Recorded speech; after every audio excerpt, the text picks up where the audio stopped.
Picture a man pacing. It's not sitting at a desk with a quill and a cup of wine, composing careful thoughts in a quiet room, pacing back and forth across a stone floor in Antioch, dictating out loud to a scribe who can barely keep up. His hands are rough. His wrists carry old scars, not from chains, from stones. The people of Lystra threw rocks at this man until they thought he was dead, dragged him outside the city, and left him in the dirt. He got up, walked back into the city, and kept preaching. That is the man who wrote Galatians. His name is Paul. And he has just received news from the churches he planted in the region of Galatia. Churches he built not from a position of strength, but from a sickbed, in a province he had not planned to visit, among people who received him when he had nothing left to give. He planted those churches at enormous personal cost, and now someone is pulling them apart. So Paul dictates. And here is the first thing you need to understand about this letter. The thing that most people walk right past without stopping. Before Paul writes a single word of theology, before he opens a single argument, before he quotes a single scripture, he does something no apostle ever does in any letter we have from this period. He skips the prayer. Every other letter Paul wrote opens with gratitude. Romans, he thanks God for the believers in Rome. Philippians, he says every time he thinks of them, he thanks God. Even the church in Corinth, a church so broken Paul spends 2 entire letters trying to fix it. Even they get a prayer. I always thank my God for you, he writes to the Corinthians. Always. Galatians gets nothing. No thanks. No prayer. No grace and peace to you. Just, I am astonished that you are so quickly deserting the one who called you. We will come back to that missing prayer. Because by the end of this, you are going to understand that the absence of those words is not an accident. It is not an oversight. It is the whole message, compressed into a silence that says more than any sentence could. But first, you need to understand what was happening in Galatia and why it made a man who had been stoned, shipwrecked, and imprisoned. Pick up a pen with shaking hands and write what may be the most personally urgent letter in the entire New Testament. This is not a theology textbook. This is not a Sunday school lesson about grace versus law. This is not ancient history from a world that has nothing to say to yours. This is a man watching the people he loves most walk back into a prison they just escaped and screaming at them to stop. The question is whether we have the courage to hear what he is screaming, and whether, if we are honest with ourselves, he might be screaming it at us too. To understand why Paul wrote this letter the way he did, you need to understand who Paul was before he wrote any letters at all. His name was Saul, born in Tarsus, a Roman city, a Greek city, a Jewish city all at once. He grew up breathing 3 worlds simultaneously. He spoke Greek in the marketplace, Aramaic at home, and Hebrew in the synagogue. His father was a Pharisee. His grandfather was probably a Pharisee. The law was not a burden to this family. It was an inheritance, an identity, a birthright they wore like a second skin. He was sent to Jerusalem to study under Gamaliel. As if you know anything about first-century Judaism, that name stops you cold. Gamaliel was not simply a teacher. He was the teacher, the most respected rabbi of his generation, the man the Sanhedrin listened to, the man whose students were considered the finest legal minds in Israel. Saul sat at his feet. Saul was not a student who sat in the back row. He was, by his own account, advancing beyond his peers, outpacing them, burning with a zeal that had no ceiling. And then, the followers of Jesus started spreading through Jerusalem. Saul did not ignore them. He did not debate them politely. He went to the high priest and asked for letters of authorization to travel to Damascus and bring these people back in chains.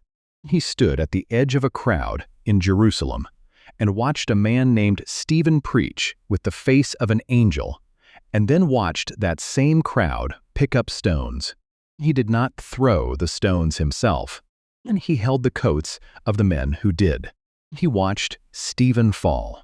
He watched Stephen die, and he approved of it. Stay with me, because this is not a background detail. Is the foundation of everything, Paul writes in Galatians. The man defending the gospel of grace with the most ferocious energy in the New Testament is the same man who once hunted the people who believed it. He did not come to the gospel gently. He was tackled by it, thrown from a horse on the road to Damascus, blinded by a light, and addressed by name by the voice of the man whose followers he was riding to arrest. Saul, Saul, why do you persecute me? That question never stopped echoing. You can hear it underneath every word of Galatians. Paul does not defend the gospel academically. He defends it the way a man defends the thing that saved him from himself. Now, here is what most people miss. When Paul came to Galatia, he did not arrive as a polished missionary with a support team and a speaking schedule. He arrived sick. He tells the Galatian believers this himself in chapter 4. It was because of an illness that I first preached the gospel to you. He was passing through. He had plans. Galatia was not on the itinerary. But something stopped him. His body failed him, or his eyes gave out, or the road ahead became impassable, and he ended up among these people with nothing to offer but the message itself. The Galatians received him anyway. Not politely. Not out of duty. Paul says they received him as if I were an angel of God, as if I were Christ Jesus himself. They cared for him. They would have. And this is the phrase that breaks your heart when you understand what he might mean. Torn out your eyes and given them to me. Some scholars believe Paul had a chronic eye condition, something physically obvious and socially embarrassing, the kind of thing that made other people look away. The Galatians did not look away. They looked straight at him and loved what they saw. And there was joy in those early days. Paul mentions it like a man pressing a bruise. Where has your joy gone? He asks them later in the letter. 4 words. But you can hear an entire history behind them. Meals shared, prayers spoken, the wild surprise of people from completely different worlds discovering they belonged to the same family. That was the church in Galatia. Then the agitators arrived. We do not know their names. Paul does not give them. Names, deliberately probably, because naming them would grant them a dignity he does not believe they have earned. He calls them those who want to make a good impression outwardly. He says they are motivated by wanting to avoid persecution. They are not outsiders. They are not pagans or Roman officials or enemies of the faith. They are Christians. Jewish Christians, most likely, who have come from Jerusalem, or who claim the authority of Jerusalem, and who are now telling the Galatian believers something that sounds almost reasonable. This man, almost. Yes, they say. Jesus is the Messiah. Yes, he died and rose. Yes, you believe in him. But you also need to be circumcised. You need to keep the dietary laws. You need to observe the Jewish calendar. You need to be fully Jewish to be fully saved. They are not asking the Galatians to abandon Jesus. They are asking them to add to Jesus a little more religion, a few more requirements. A border crossing between the outsiders and the fully accepted insiders. Paul calls this a different gospel. not a variation, not a perspective, not a well-meaning overcorrection by sincere believers. He calls it a curse. And then, in case anyone thinks he is speaking loosely, he says it again. If anybody is preaching to you a gospel other than what you accepted, let them be under God's curse. The Greek word is anathema. In the ancient world, anathema was used for something devoted entirely to divine judgment, something placed beyond redemption. Paul does not choose this word casually. He chooses it twice. He means it both times. The agitators did not come to Galatia with weapons. They came with arguments. Careful, scripture-saturated, tradition-honoring arguments. And that is exactly what made them so dangerous. Here is the thing. Nobody tells you about the crisis in Galatia. It was not really about circumcision. Circumcision was the presenting symptom. The visible argument. Stan. The thing people were fighting about in the room. But underneath the circumcision debate, underneath the dietary laws, and the calendar observances, and the question of who could eat at which table, underneath all of it was something much more familiar. Something you have felt yourself, even if you have never set foot in a first-century church in Asia Minor. Fear. The agitators were afraid. Paul says it plainly.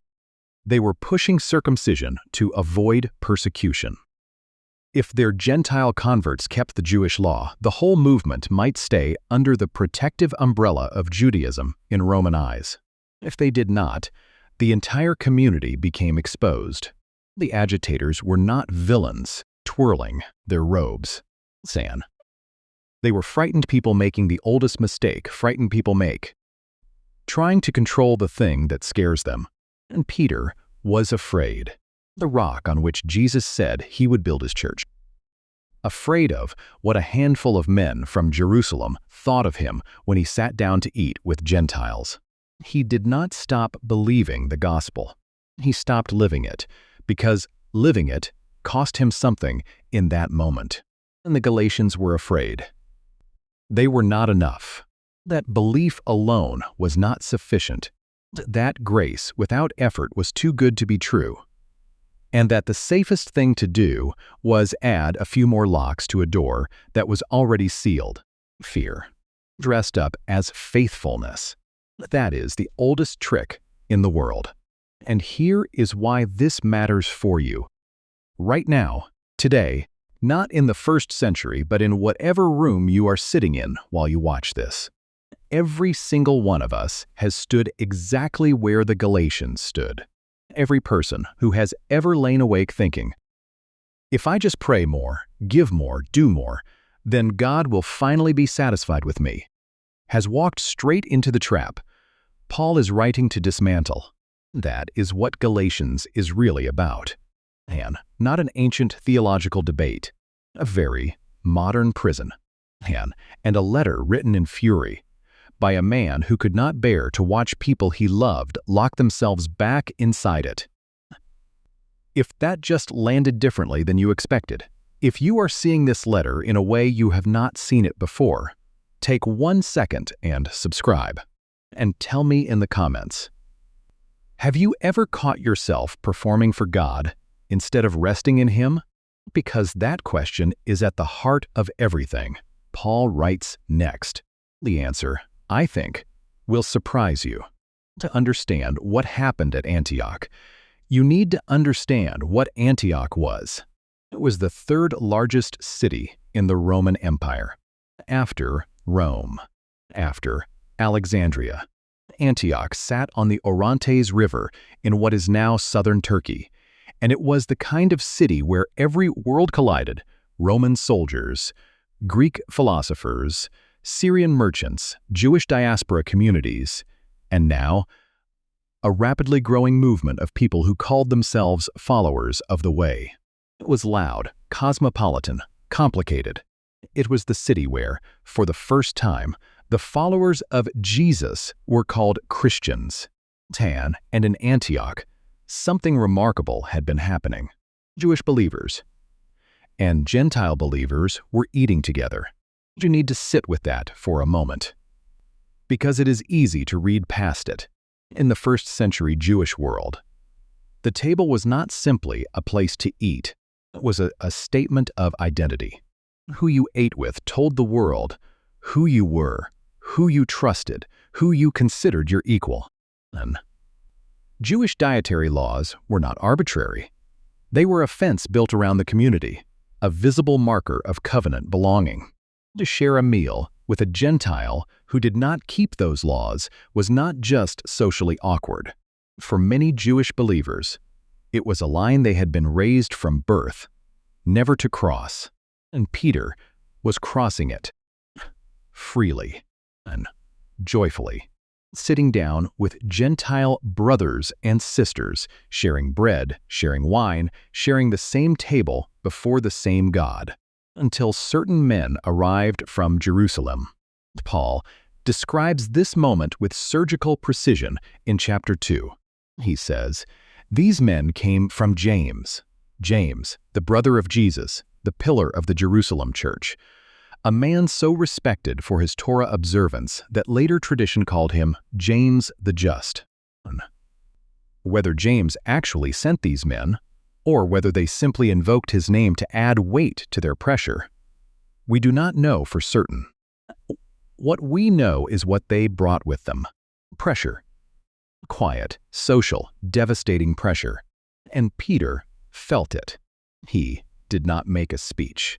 He did not call a meeting or issue a statement or formally change his position on Gentile fellowship. He simply moved, slowly, quietly. He began withdrawing from the Gentile believers, pulling back from the table, and separating himself. And Paul uses a word here that is worth holding. He says Peter was afraid of the circumcision group, the rock, the man who walked on water, the man who stood up on Pentecost and preached to thousands. Afraid of what a handful of visitors from Jerusalem thought of him at dinner. And pay attention to this, because what happened next is the detail that must have broken Paul's heart more than anything else. And Barnabas followed.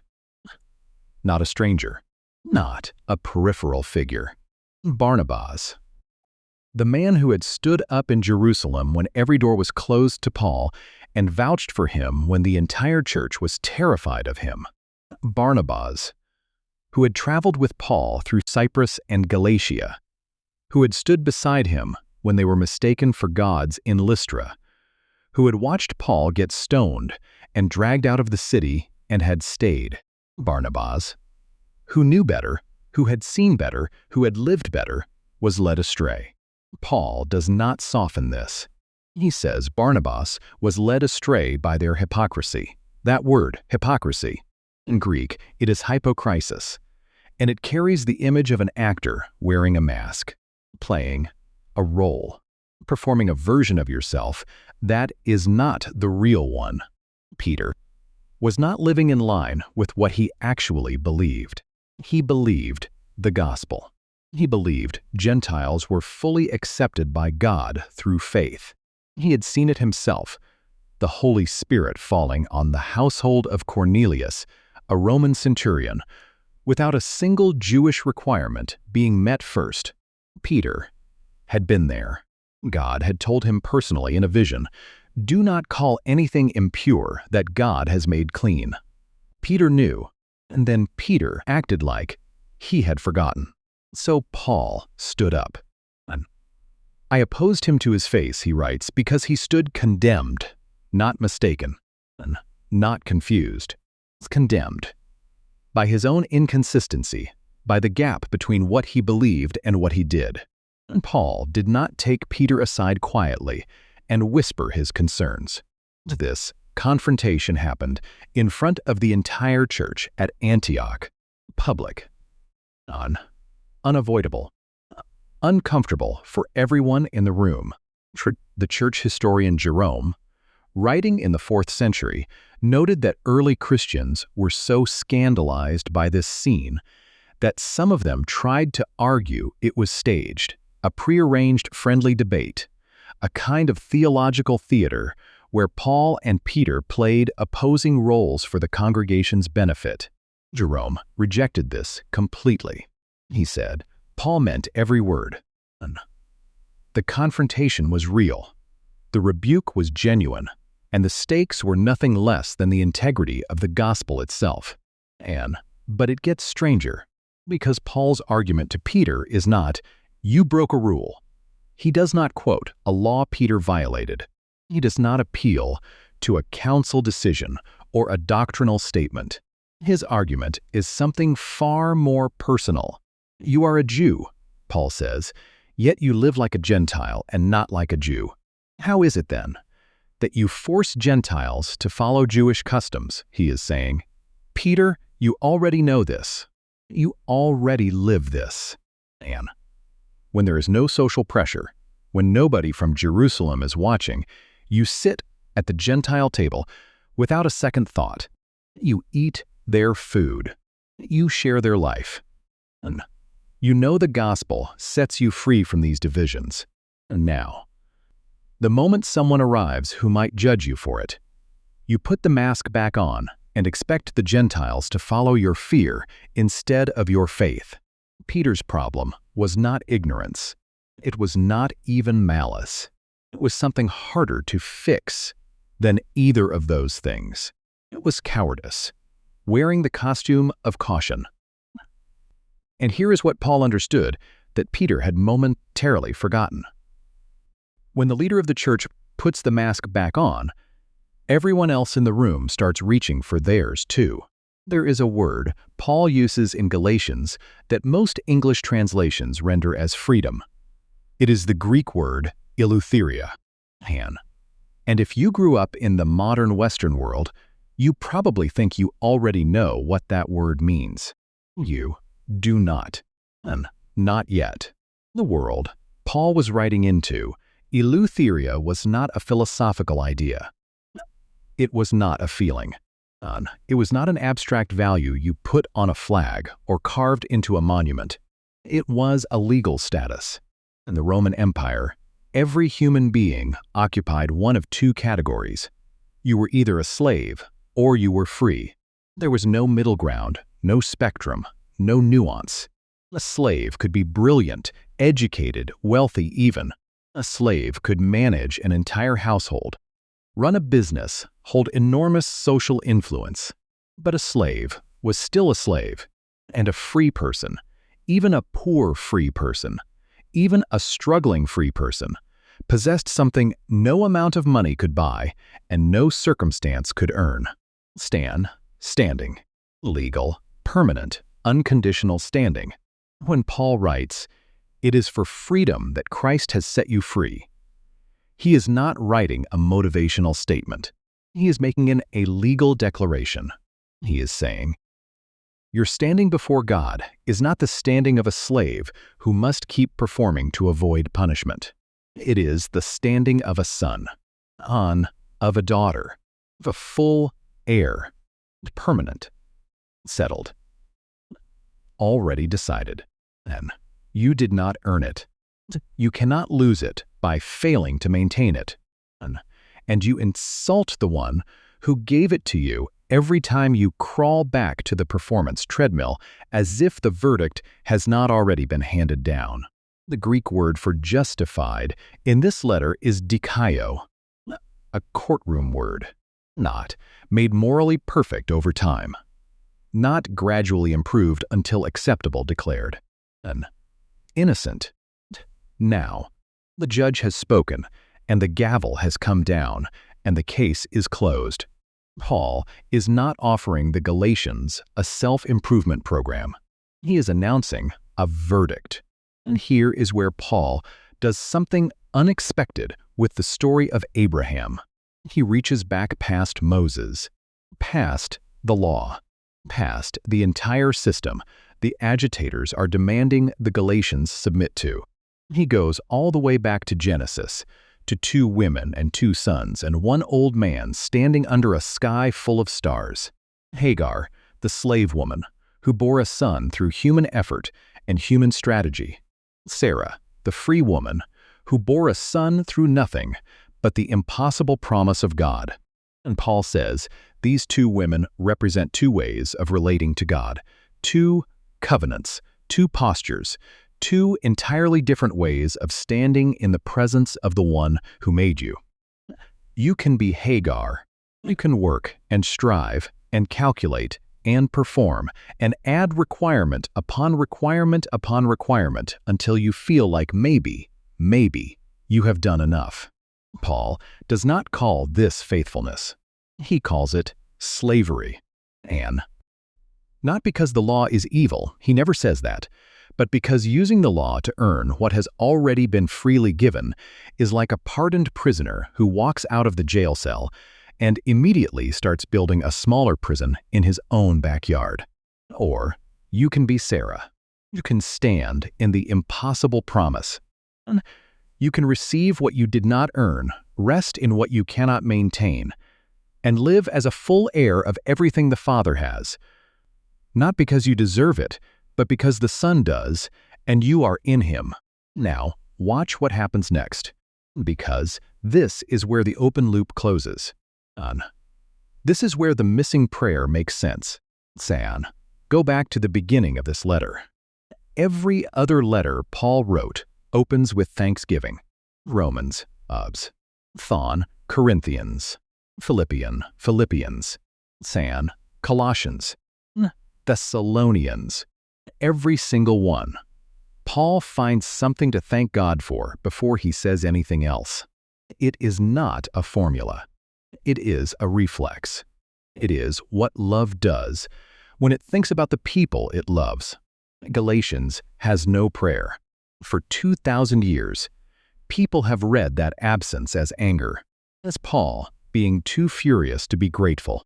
But here, at the end of the letter, here is what I think that missing prayer actually is. Paul writes in chapter 4, "My dear children, for whom I am again in the pains of childbirth, until Christ is formed in you." He uses the word for a mother in labor, not a general, not a judge, a mother, in pain, because the child is in danger. The missing prayer is not the absence of love. It is love so acute, so urgent, so unwilling to let these people go quietly, that it skips the formalities entirely and goes straight to the thing that matters. You do not stop to say grace when the house is on fire. You pull people out of the building. And here is where this ancient letter reaches across 20 centuries and puts its hand on your shoulder. Psychologists have a term for what the Galatians were doing. They call it earned security. The compulsive need to keep adding conditions to an acceptance that was never conditional to begin with. The inability to rest in love that has no fine print. And the exhausting, relentless performance for an audience that is not actually watching. Because the verdict was already announced before you walked into the room. The agitators did not destroy the faith of the Galatian believers. They did something more subtle and more devastating than that. They convinced people who had been declared free to live like they were still on trial. And if you are honest, really honest, you may have to admit that someone has done the same thing to you. Maybe it was a church that told you that you were never quite holy enough. Maybe it was a parent whose approval always had one more condition attached to it. And maybe it was your own internal voice, the one that wakes you up at 3 in the morning and runs through the list of every way you have fallen short, every promise you broke, every prayer you forgot to pray, every moment you were less than you should have been. Paul wrote this letter for that voice. He wrote it to silence that voice. Not with argument, but with a verdict. You are not on trial anymore. The judge has spoken. The gavel has come down. You are free, not free to do whatever you want. Free from the prison of never being enough. Free to live, actually live, from a place of acceptance rather than toward it. Free to love people the way Peter should have loved those Gentile believers at Antioch, not calculating the social cost, not watching the door for visitors from Jerusalem, not performing for an audience, just free, if that is something you needed to hear today. And I suspect some of you have needed to hear it for a very long time. Share this video with someone who is still performing, and someone who is exhausted from trying to earn what has already been given. And because that is what Paul did with this letter. He handed it to a messenger and sent it across the Roman road system to a group of people he loved too much to leave in their prison. Consider this your letter. Before you go, 3 things. The first is this. Galatians is not primarily a book about law versus grace as an abstract theological debate between ancient religious factions. It is a crisis letter, written in real time to real people by a man with real scars on his hands, watching something he loved being slowly dismantled by fear dressed up as faithfulness. When you read it that way, not as a doctrine to be mastered, as a letter to be received. The second is this. The gospel Paul defends in Galatians does not say try harder and God will accept you more. It says you are already fully accepted, now live like it. So there is a difference between those 2 sentences that is not subtle. It is the difference between a slave and a son, between a servant who works to avoid punishment and an heir who works because he has already received everything. Paul spent his entire ministry trying to get people to feel the weight of that difference. Most of us are still learning it. This is not a story about a theological argument. This is not a story about circumcision. This is not a story about the 1st century. This is a story about every person who has ever been so afraid of not being enough that they built a prison out of their own religion and called it devotion. And then Paul showed up. He skipped the prayer. He called them foolish. He confronted the most respected apostle in the world to his face in front of everyone. He wrote in large letters with his own hands because he needed them to feel the urgency through the page. He did all of it for one reason. He could not bear to watch people. He loved settle for a smaller gospel than the one Jesus bled to give them. The rage in this letter is not the opposite of grace. It is grace, fierce, unrelenting, refusing to leave you comfortable in a cage. That is what love looks like when the stakes are high enough. It does not write politely. It does not soften the edges. It grabs you by the shoulders and tells you the truth. And you are free. You have always been free. Now, live like it. Tell me, in the comments, which verse in Galatians has hit you the hardest. And if you have never read this letter from beginning to end, do it this week. Sit down, read all 6 chapters in one sitting, and let it land the way it was meant to land. Not as a theology lecture, but as a letter written specifically, urgently, personally for you. It will not take long, but it will not leave you the same. Paul wrote this letter in rage, but underneath the rage, if you look carefully, is something that looks a lot like love. It always does. Thank you so much for staying with me until the very end. This channel is a piece of my heart, and your support is what keeps the fire burning. And if you found any value in this video, please consider hitting that subscribe button. It's more than just a click to me. It's a sign that we're growing this community together. Having you on this journey is the greatest gift I could ask for. Like, subscribe, and I'll see you in the next one.